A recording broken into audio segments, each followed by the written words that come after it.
నిన్న మధ్యాహ్నం 3-4 గంటల మధ్యలో మాకు నమ్మదగిన సమాచారం మా ఇన్స్పెక్టర్ గారు కోదా టౌన్ ఇన్స్పెక్టర్ శివశేఖర్ గారికి రాగానే తను ఇమీడియట్గా ఎస్ఐ అజయ్ కుమార్ని మరియు లోకేష్ ఇంకా ఒక ఇద్దరు స్టాఫ్ తోటి ఇమీడియట్గా Durgapuram X road Khammam X road దగ్గర అనుమానిత ఇద్దరు వ్యక్తులు ఉన్నారని చెప్పి తెలియగానే ఇమీడియట్గా టీం వెళ్ళేసి అక్కడ సెర్చ్ చేయగా అక్కడ మామిడి తోటలో ఇద్దరు వ్యక్తులు మనకు అక్కడ కనిపించడం జరిగింది. వాళ్ళ పేరు అడవి రాఘవ మరియు పంది వినోద్.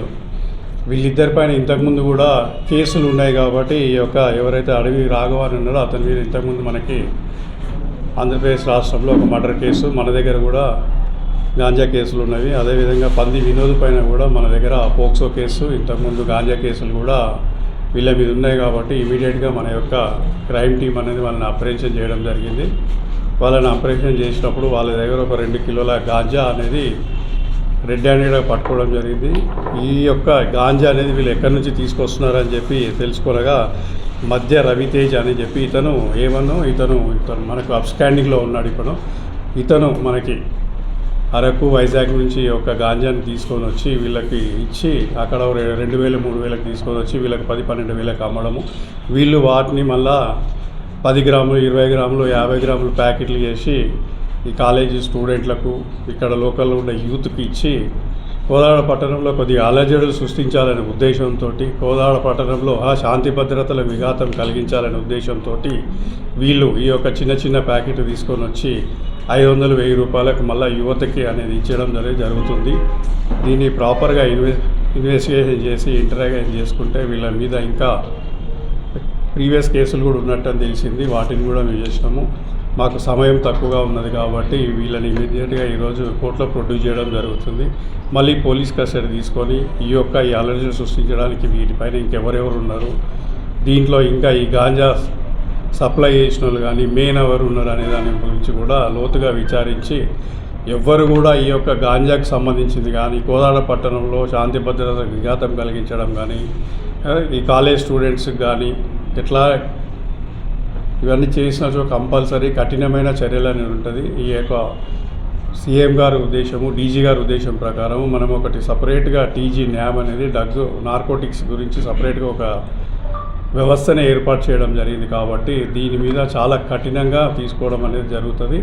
వీరికి కూడా కంపల్సరీ చట్ట పరిధిలో పెట్టి వీళ్ళకి శిక్ష పడేలా 100% మేము చేస్తామని చెప్పి మీకు అభయమిస్తున్నాము. కాబట్టి ఇట్లాంటిది ఏమైనా ఉన్నా కూడా మీ ద్వారా కూడా మాకు సమాచారం తెలియజేయాలని చెప్పి కోరుకుంటున్నాము. కాబట్టి ఇంకోటి మీ ద్వారా చేయలేదేమంటే కాలేజీ స్టూడెంట్స్కు కానీ కాలేజీ ఇన్స్టిట్యూట్స్ వాళ్ళకి కూడా ఆ కాలేజీలో కూడా ఏమన్నా ఇలాంటి సమాచారం ఉంటే కూడా మాకు తప్పక తెలియజేయాలి. అదేవిధంగా తల్లిదండ్రులకు కూడా తెలియజేసేది ఏమంటే వాళ్ళ పిల్లలపైన కూడా నిఘా పెట్టాలని చెప్పి మేము కోరుకుంటున్నాము. ఎందుకంటే ఈ డ్రగ్స్ అనేది ఏమవుతుందనంటే ఈ చిన్న వయసులో తొందరగా ఈ చెడు అలవాట్లకు అట్రాక్ట్ అవుతారు. వాళ్ళ యొక్క నర్వ్ సిస్టమ్ అనేది ఖరాబ్ అవుతుంది. దీనివల్ల ఒకరిని చూసి ఇంకొకరికి వెళ్తున్నది. కాబట్టి తల్లిదండ్రులకు కూడా వారి యొక్క బాధ్యతగా వాళ్ళ పిల్లలు ఏం చేస్తున్నారని చెప్పి వాళ్ళు చూడాలని కోరుకుంటున్నాము. దీనికి ఒక స్పెషల్ టీమ్, ఒక ఇన్స్పెక్టర్ గారు ఒక స్పెషల్గా డ్రైవ్ చేసి ఒక 1-2 మంత్స్లో మొత్తం కోదాడ పట్టణంలోనే అసలు గాంజా అనేది లేకుండా కూడా చేయాలనుకుంటున్నాము. అది ఇంకా దానికి ఒక అజయ్ అని ఇన్స్పెక్టర్ని మరియు ఒక 4 ఒక స్పెషల్ టీం పెట్టి దీన్ని చూస్తున్నాము. దీని మీద త్వరలోనే ఇంకా కూడా కోదాడ పట్టణంలో గాంజా ఫ్రీ, డ్రగ్ ఫ్రీ కోదాడ పట్టణంగా చేయాలని మా యొక్క ఉద్దేశం. Thank you. వాళ్ళ దగ్గర నుంచి ఒకటి పల్సర్ 220 బైకు, ఒక సెల్ ఫోను మరియు 2 కిలోల గాంజాను స్వాధీనం చేసుకోవడం జరిగింది. ఇంకా పోలీస్ కస్టడీలో ఇంకా కూడా విచారిస్తే ఇంకా లోతుగా తెలుస్తుంది. దీనిపైన వీళ్ళు ఒక A1 ఎవరైతే ఉన్నారో మధ్య రవితేజ దగ్గర నుంచి వీళ్ళు కొన్నామని చెప్తున్నారు.